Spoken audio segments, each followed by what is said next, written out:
ILS হাসপাতালের সহযোগিতায় স্বাস্থ্য শিবির সাংবাদিকদের জন্য এবং অন্য লোকদের জন্য করা হয়েছে। আসলে সাংবাদিকরা যে শুধু পেশাগত দায়িত্ব নিয়েই থাকে না, সাংবাদিকদের যে সমাজের প্রতি দায়বদ্ধতা আছে, মানবিক দৃষ্টিকোণ রয়েছে, সেই লক্ষ্যকে সামনে রেখে আগরতলা প্রেস ক্লাব বিগত বেশ কয়েক বছর ধরে কাজ করে চলেছে। খুমলুং প্রেস ক্লাব গঠিত হওয়ার পর সেই লক্ষ্যকে সামনে রেখে খুমলুং প্রেস ক্লাবও সেই লক্ষ্যকে সামনে রেখে এগিয়ে চলেছে, কাজ করে চলেছে। আজকে এটাই প্রমাণ যে ওনারা স্বাস্থ্য শিবিরের আয়োজন করেছে। আমার খুব ভালো লেগেছে যে ওনারা যখন আমাকে বললেন যে স্বাস্থ্য শিবির করবেন, কারণ আজকে যারা একটা সময় যখন আমরা করোনা কাল কাটিয়ে উঠেছি, যদিও চতুর্থ ওয়েভের কথা বলা হচ্ছে, আমরা যখন খুমলুঙে এসেছিলাম স্যানিটাইজার দেওয়ার জন্য, মাস্ক দেওয়ার জন্য, তখন কেউ ছিল না, শুনশান রাস্তা ছিল। আমরা এসেছিলাম সবাই, এখানে সাংবাদিকদের মধ্যে বিলি করা হয়েছে। খুমলুং প্রেস ক্লাব বা জনজাতিদের যারা সাংবাদিক, তাদের সাথে আগরতলা সাংবাদিকদের একটা গ্যাপ তৈরি হয়েছিল অতীত দিনে।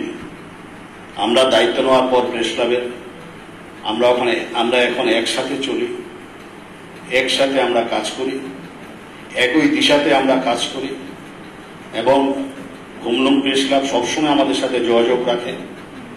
আগামী দিনে খুমলুং প্রেস ক্লাব যে দিশাতে এগিয়ে চলেছে, আমি আশা করব যে যারা নেতৃত্বে রয়েছে তারা যেভাবে সাংবাদিকদের কথা ভাবেন, জনজাতি সাংবাদিকদের কথা ভাবেন। আজকে জনজাতি সাংবাদিকদের বিশাল সংখ্যা হয়ে গেছে।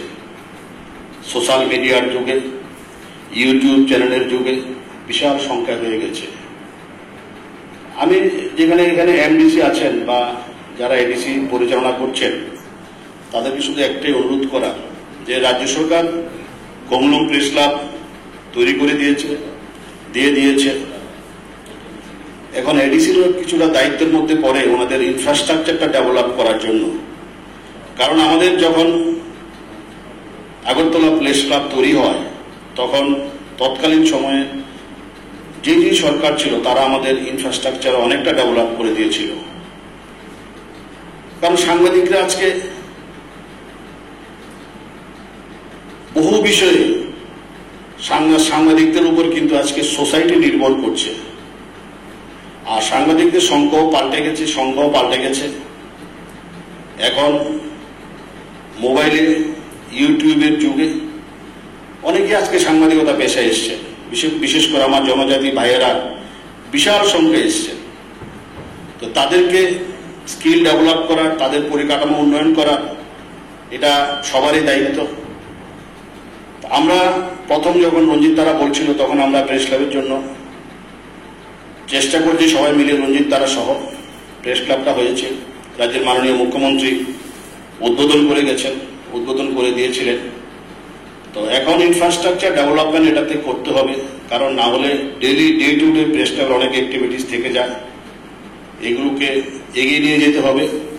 কারণ জনজাতিদের জন্য প্রেস ক্লাবটা খুবই জরুরি।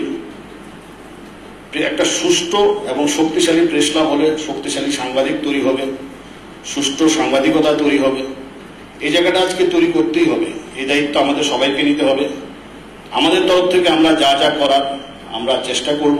আমরা সবসময় খুমলুং প্রেস ক্লাবের যে কোনো আমন্ত্রণে আমরা আসি, আগামী দিনেও আসব। কিন্তু আমি যারা পরিচালন কর্তৃপক্ষ আছেন এডিসির, তাদেরকে আমি নিজেও একবার মহারাজ প্রদ্যুৎ কিশোর দেববর্মনকে ফোন করে এডিসিকে প্রেস ক্লাবকে সাহায্য করার কথা বলেছিলাম। উনি রাজি হয়েছিলেন যে ওনারা হেল্প করবেন। তো যারা আছেন পরিচালন কর্তৃপক্ষ আছেন, প্রয়োজনে আমরাও দেখা করবো সিএম এর সাথে। ওদেরকে পরিকাঠামো সাহায্য করে দিতেই হবে। আর যদি পরিকাঠামো ওদের ডেভেলপ শক্তিশালী আপনারা করতে পারেন, আপনাদের কাজের যে ডেভেলপমেন্ট যে নিউজগুলো ওনারা আরো ভালো করে পাঠাতে পারবে, ভালো করে মানুষের মধ্যে পৌঁছাতে পারবে। এডিসির যারা পরিচালন ক্ষমতায় আছেন ওনাদের স্বার্থেই সাংবাদিকদের আরো শক্তিশালী করা উচিত, যারা জনজাতি ভাইয়েরা আছে। আমি আবারও আইএলএস হাসপাতালকে ধন্যবাদ জানাই, ওনারা এগিয়ে এসেছেন, ওনারাও সাংবাদিকদের জন্য বারবারই এগিয়ে আসেন। আমি সবাইকে আবারও কমলম প্রেস ক্লাবের সব সদস্যকে আবারও ধন্যবাদ জানিয়ে আমি বক্তব্য শেষ করছি। নমস্কার, ধন্যবাদ।